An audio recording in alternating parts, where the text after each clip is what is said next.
going to teach you how to do a sustained nose touch. A sustained nose touch is a target where the dog targets their nose to your hand. So touch. And if you do a sustained nose touch, they hold on to the target until released. So they hold it, sustain it for a period of time. How to accomplish this: you're going to have your clicker ready and your treats ready, and you're going to mark your dog as soon as their nose hits your target. And instead of feeding away, you're going to initially feed right on the target spot. So,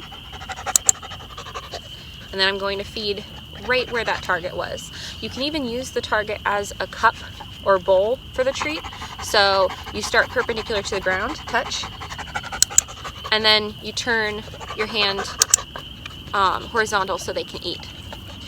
What you're teaching them is that the food is going to come directly to the target, and that way they have a much higher value installed into the target itself.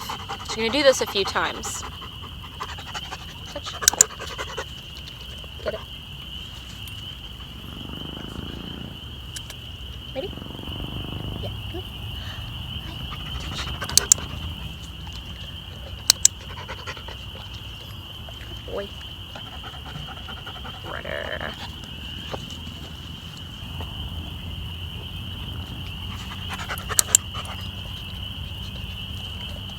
Get it.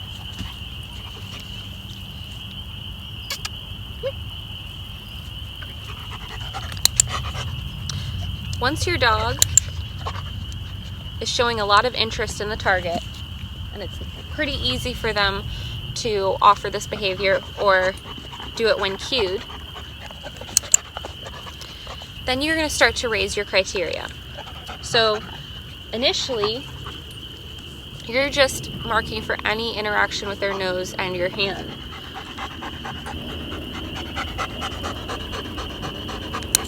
So with that, he touched it and then pressed harder.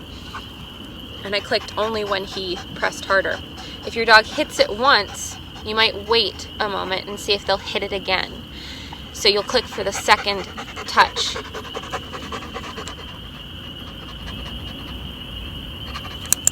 So I'm clicking for him, but he's pressing harder.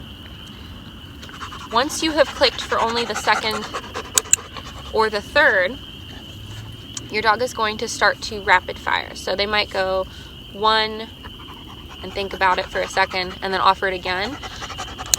But after doing that for a few reps, your dog might start to lift off a little bit less and offer the second nose touch much quicker. So you're going to start to see that there's going to be an increase. You're going to see that there's an increased duration or increased intensity to the nose touch itself. Once you're seeing that, then you can see if you can start to get some duration on it. So only clicking and treating if they wait until they're released. Whoops. Okay. Nice. Let's do that again. So you see how when he had a mistake, I just simply withdraw my hand, try again. Okay. I think he's a little confused by me talking, which just means it's something we need to practice a little bit more. Ready? Touch. Okay. Nice. Once they're doing this stationary, you can try to see if you can get a few steps of motion. So what this might look like.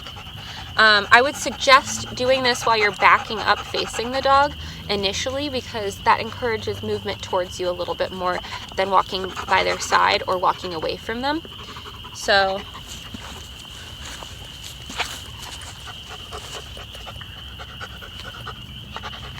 oops. Here.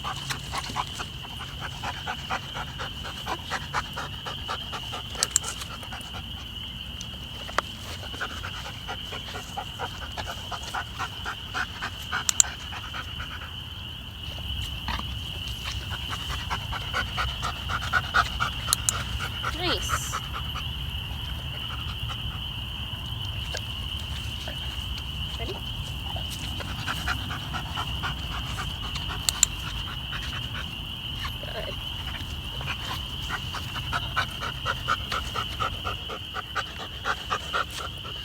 So I want to point out, he's not really targeting onto my hand, so I'm going to withdraw and offer it again. I'm not going to click for that rep.